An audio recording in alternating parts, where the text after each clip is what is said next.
Hannibal Barca, the sworn enemy who brought Rome to its knees.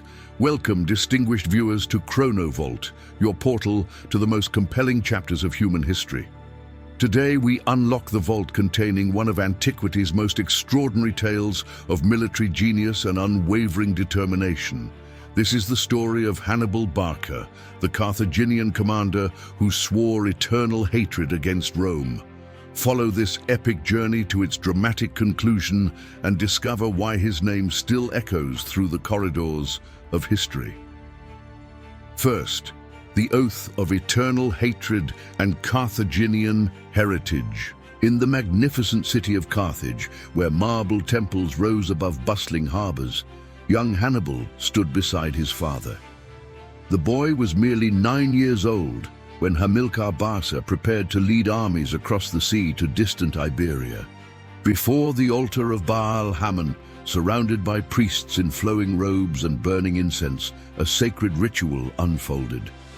The father placed his son's small hand upon the sacrificial flame and demanded an oath that would echo through centuries.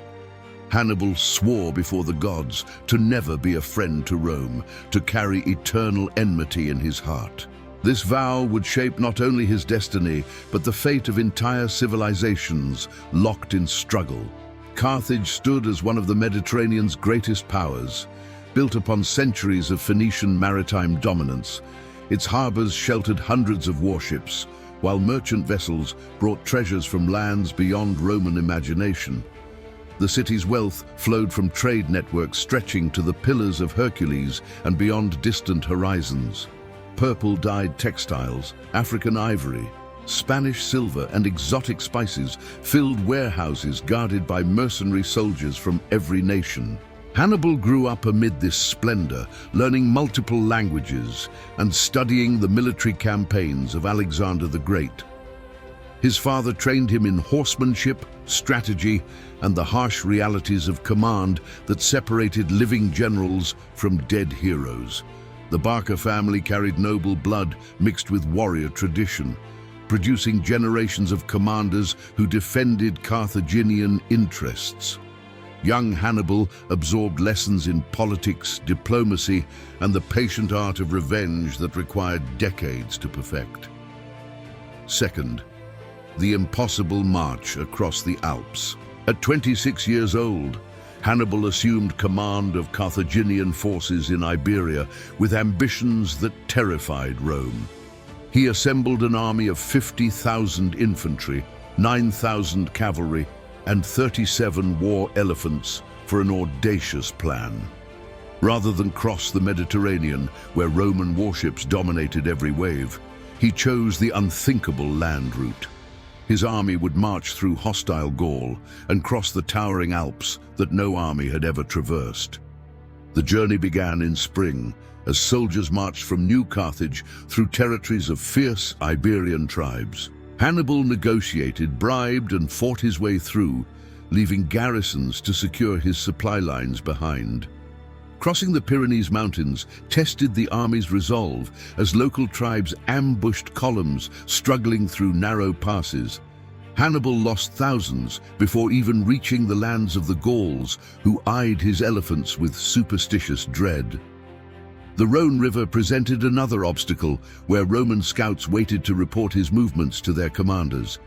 Under cover of darkness, Hannibal sent cavalry upstream to cross and attack the opposing bank from behind.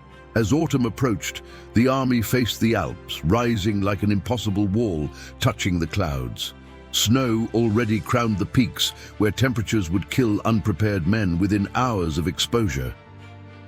The ascent through narrow mountain paths proved nightmarish as men and animals slipped on ice-covered stones. War elephants trumpeted in terror while soldiers carved footholds in frozen rock, losing hundreds to falls and avalanches that buried entire companies. Third, masterstrokes of tactical genius on Roman soil. Hannibal descended into the Po Valley with barely half his original force, but those who survived were hardened beyond measure. The sight of Carthaginian war elephants on Italian soil sent shockwaves through Rome's marble halls and Senate chambers. At the Trebia River, Hannibal demonstrated the tactical brilliance that would terrorize Rome for 15 years of constant warfare.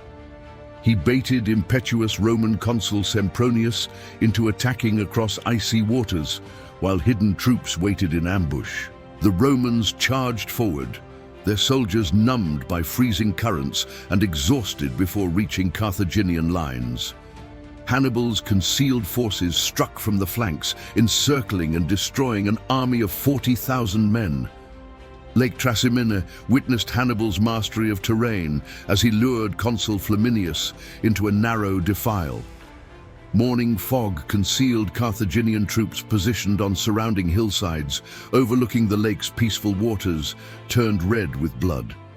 The ambush proved devastating, as Romans found themselves trapped between hillside attackers and the lake behind them.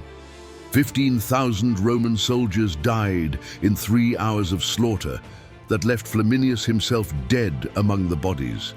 At Cannae, Hannibal orchestrated history's most studied battle, facing a Roman army of 80,000 men. He deliberately weakened his center line, allowing it to bend backward as Romans pushed forward into his trap. Carthaginian cavalry swept around both flanks, closing the circle behind the Romans, pressing forward into the deadly pocket. 50,000 Roman soldiers perished in a single afternoon, crushed together so tightly they could barely raise their swords. Fourth, life in the war camp and command of nations. Hannibal's war camp functioned as a mobile city populated by warriors from dozens of different nations and cultures. Iberians, Gauls, Numidians, Libyans, and Greeks followed his purple standards across the Italian countryside for years. The general moved among his troops daily, sharing their hardships and addressing soldiers in their native languages. He ate the same rations, endured the same cold, and his presence inspired loyalty that transcended mere payment. Discipline in the camp remained strict but fair, with punishments applied equally regardless of rank or origin.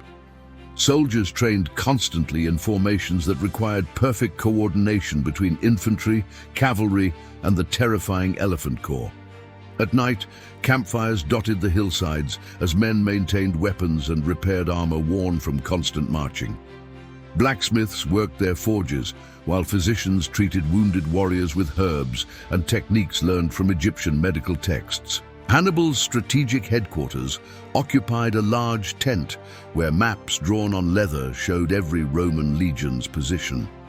He consulted with his council of officers, many of them his brothers and childhood companions from Carthage. Supplies presented constant challenges as Rome's scorched earth policy destroyed crops and poisoned wells before Carthaginian foragers arrived. Hannibal's army survived by raiding wealthy Roman estates and accepting provisions from Italian cities that defected from Rome. The general maintained an extensive intelligence network of spies throughout Italy who reported Roman movements and political divisions. This information proved as valuable as his tactical genius, allowing him to strike where enemies least expected attack. Fifth, the final years and immortal legacy. Despite his victories, Hannibal could not force Rome to surrender, as the city's resolve only strengthened with adversity. Carthage failed to send adequate reinforcements, leaving him stranded in hostile territory with dwindling resources and aging soldiers. The tide turned when young Scipio adopted Hannibal's own tactics against Carthaginian forces fighting in North Africa. Forced to return home after 15 years campaigning in Italy, Hannibal found his beloved Carthage threatened with destruction. At Zama, the two greatest generals of their age finally met in battle on African soil. Scipio's legions had evolved tactics specifically designed to counter Hannibal's methods, neutralizing the elephant charge and matching Numidian cavalry. The defeat marked Carthage's end as a military power, though Hannibal continued serving as a magistrate, rebuilding his city. His political reforms and economic recovery programs threatened Roman interests, forcing him into exile among eastern kingdoms. Hannibal wandered from court to court, offering his military genius to any ruler who opposed Roman expansion. He advised kings of Syria and Bithynia, but age and Roman diplomatic pressure slowly closed all doors. In a small house near the Bithynian coast, surrounded by Roman agents demanding his surrender, Hannibal made his final choice. He consumed poison kept in his ring for such an occasion, denying Rome the satisfaction of parading him through their streets.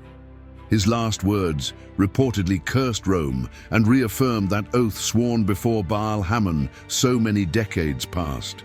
Hannibal died undefeated in spirit, his tactical innovations studied for centuries by generals from Caesar to Napoleon to modern military academies. Hannibal Barca stands as one of history's supreme military minds, whose campaigns against Rome remain legendary after 2 millennia.